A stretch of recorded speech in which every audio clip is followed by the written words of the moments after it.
Skyrim, the creation engine or the Skyrim team, but is a Bethesda product, and they probably have to like I'm sure Machine Games had to be like, yo, we need some extra time to like for bug testing. So can you give us like 30 employees to do this? Well, that's 30 more employees that aren't bug testing for Skyrim, like for Elder Scrolls 6 or whatever. Yeah.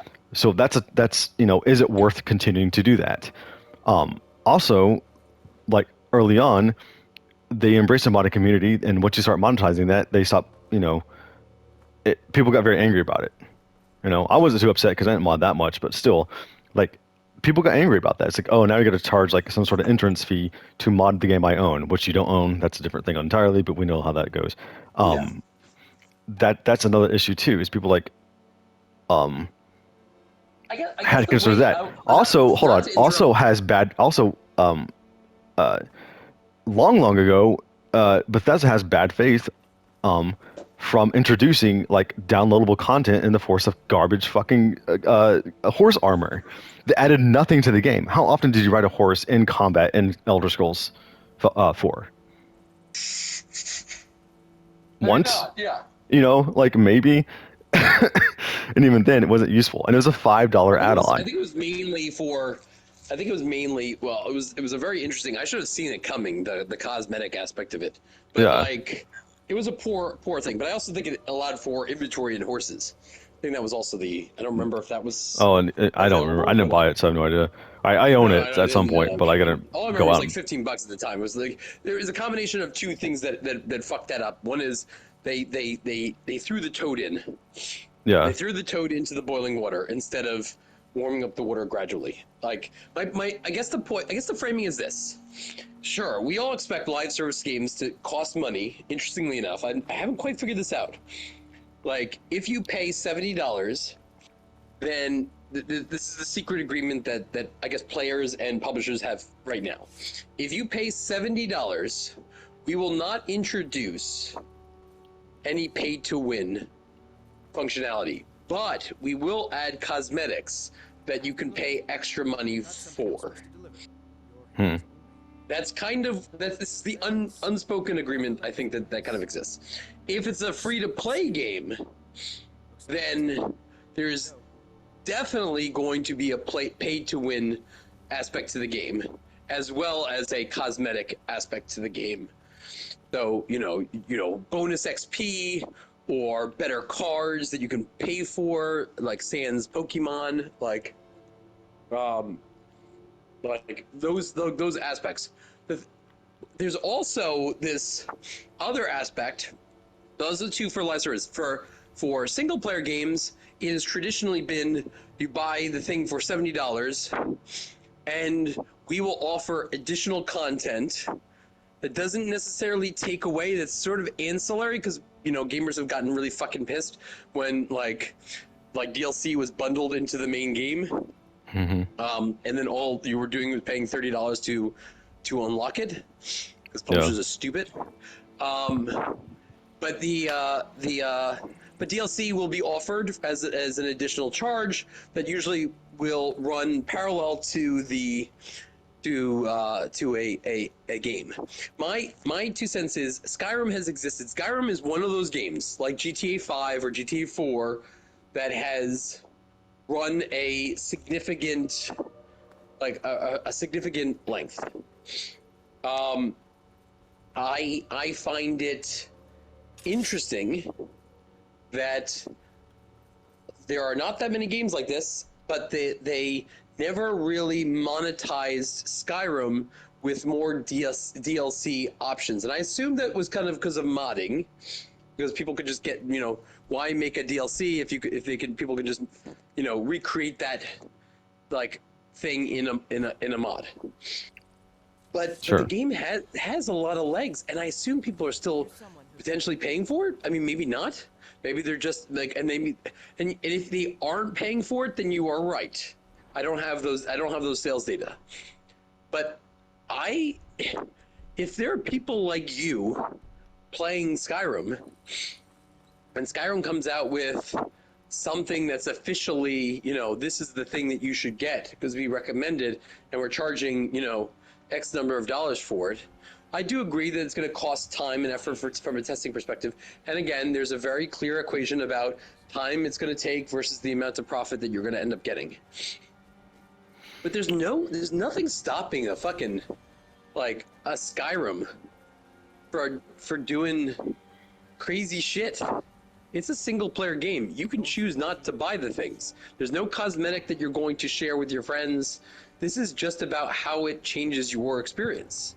And the problem I have with mods, besides a number of things, one is the search on Skyrim in terms of finding like what you want. I think you kind of have to go to Nexus mods and then search, Basically. like find the thing and then search on like in Skyrim to find the the corresponding one for PS5.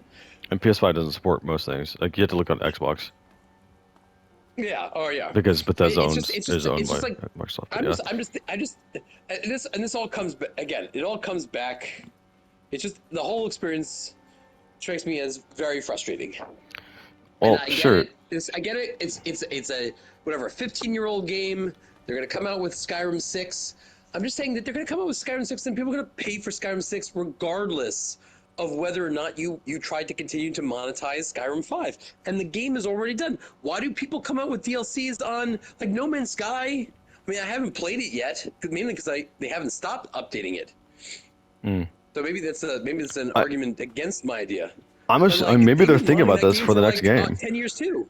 I mean, they might be trying to streamline this for the next game, though. Something like exactly what you're talking about, so they can make it like ease of use for like not outside developers, but I guess like I don't know, amateur developers or whatever you want to call it, casual developers, to like come in here and it's like, okay, Elder Scrolls 6 is gonna be like this. It's gonna be an open world game. We have a base story. I hope they don't do this because this will piss me off. We have a base story because their stories suck anyway. Could be way cooler. We're going to give modders the ability to add on to whatever story elements they want. Here's a creation engine customization package that you, as your own player, can add on to yourself. Kind of like a Mario. What was that Mario game? The Mario Creative game, whatever the fuck it's called. Oh yeah, the one where you could create Mario Maker. levels. I think it's Mario Maker, whatever that. You can create your own levels. Here's a story package with some preset like story elements to it to craft your own fucking shit. Story quests, mark player interactions, mark character NPC interactions, and it'll include like maybe some base voice acting things. Or since everything has a microphone attached to it anyway, your stuff, you can insert your own voices or voices of your friends to talk out these characters and make your own things. And it's also shareable on the market. Something like that. I could see them doing something like that. I mean, my idiot brain just thought of it right now. I was like, okay, these are very basic elements. Here is the cave profile. Insert cave here into this area. All right, here's your 6, dungeon layout things. Here's customization, and you can customize it by adding new levels, or adding new elevations into it like that. It's Bethesda, so you're gonna fall through the map anyway. But like, they're gonna be more or less like tangible and as usage with the story elements into it. But the game itself, well, here's the vanilla version, but here's like the player alternate Elder Scrolls version where you literally find an Elder Scroll in the game, hold it up, and you drag and break yourself as a player into this new world that you've created or what your friends have created. And that's the entry points to like make an entirely blank vanilla Elder Scrolls game. This is called Elder Scrolls the game. And, that's how they can do that. And you can, since this time it's going to be based in, this location, it's going to be, let's say it's going to be based in Skyrim again. So it gives you the Skyrim map and it has all the major areas, maybe not every single possible thing from the original Skyrim map. Here's all the major towns that have been like customized, upgraded, all that stuff. They could be slightly different or whatever, but you can add new areas to it. This is the Skyrim DLC. Then you can buy the Cyrodiil DLC. Then you can buy the Elsewhere DLC with all new shit into it. Like, that's something they can do to continue the Elder Scrolls process and just have players make their own shit. And every year or two, they come up with all new like assets that you download into a 400 fucking gig DLC edition. Well, I mean, like, listen, they kind of did that with. I hate to say that, but they kind of did that with, I assume, Elder Scrolls Online, right? Well, I don't know. The Elder Scrolls Online, you can go into the other areas, but you can't mod Elder Scrolls Online at all. There's no Yeah, modding into well, I it. guess it's fair. What I'm saying is like here is literally just here's a slap of paper with a map on it with a very base story into it. And then included in this package is the story, the assets, the creation kit, like equivalent thereof. Like here is some bonus content for you to get you on your way, and maybe a few new stories, like story elements to it that are already like embedded into it.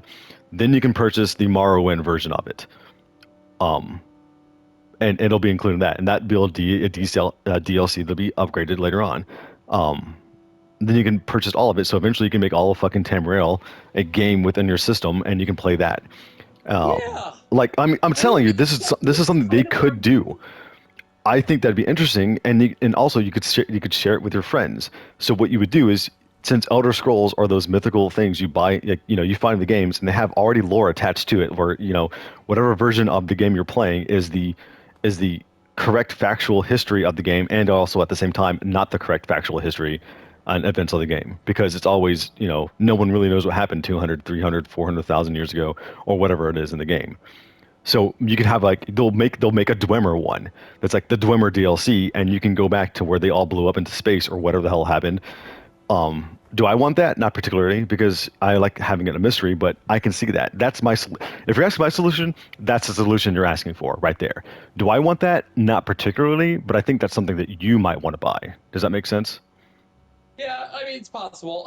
I'm again. I'm not looking for.